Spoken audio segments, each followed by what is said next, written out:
ஏங்க என்ன பண்ணிட்டு இருக்கீங்க நாய் கூட? கேட்டா முறைச்சியா? நீங்க என்ன பண்ணீங்க முறைக்குது?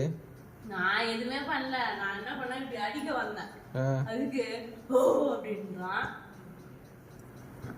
இல்ல மூஞ்சி கிட்ட போய் காமிச்சீங்களா? மூஞ்சி கிட்ட போய் இங்க பாரு, இது எப்படி இருக்குது? என்னடா கடிக்க போனியா? மூஞ்சி பார்த்தா பயமா இருக்குன்றான். பயமா இருக்கும் இருக்கும் இருக்கும் பயமா இருக்கும். ஏங்க அந்த நாய் வாயில்லாத ஜீவன், வாய் பேச முடியாத ஒரு நாய். நீங்க பண்ற டார்ச்சரில் அதுவே கடிக்க வருது உருன்னு. ஆனா கல்யாணம் ஆகி இது வரைக்கும் நான் எவ்வளோ டார்ச்சர் அனுபவிச்சு என் கோபத்தையும் எப்படி நீங்க வெளியே எடுத்துட்டு வரீங்க? சரி, நான் அதுக்கு என்ன பண்றேன்? காலையில சாப்பாடு போறதுல இருந்து அதுக்கு தண்ணி வைக்கிறதுல அதுக்கு என்ன தேவையோ அதை குளிக்க வைக்கிறதுல இருந்து எல்லா வேலையும் நான் பண்றேன்.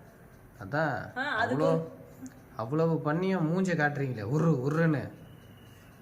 நீங்க குலைக்கிற சவுண்டை அதனாலே தாங்க முடியல. அதனாலதான் அது கடிக்க வருது. யாரு குலைக்கிற? இப்பயாவது புரிஞ்சுக்கிங்க, நம்ம வாயை கம்மி பண்ணணும் அப்படின்ட்டு. எனக்கு வாய் அதிகமா? உங்களுக்கு இல்ல, எல்லா பெண்களுக்குமே அப்படிதான்.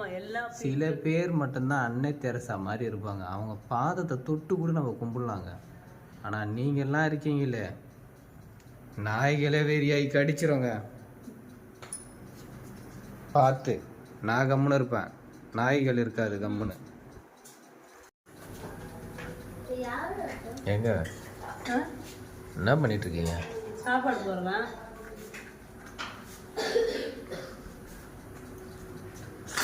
ஆமா சாப்பிட்டுட்டு தான் இருக்கு. இப்பதான் கடிக்க வருதுன்னு நீங்க திட்டிட்டு இருந்தீங்க, அவ்வளோ திட்டிட்டு இருந்தீங்க. இப்ப சாப்பாடு போட்டுக்கிறீங்க. உனக்கு ஒன்னா சோறு போடுறேன், நீ கூட என்ன அவ்வளோ திட்டுற? அது என்ன பண்றது? வாயில்ல ஜீவன் நம்மள அடிக்க வராங்களேன்னு சொல்லிட்டு இருக்காங்க. அது என்ன பண்றது?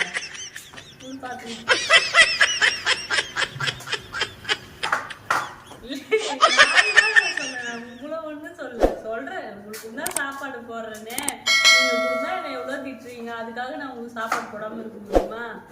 சொல்லு பார்க்கலாம். அதே மாதிரி தாங்க பாவம் அது நாய். Very very bad.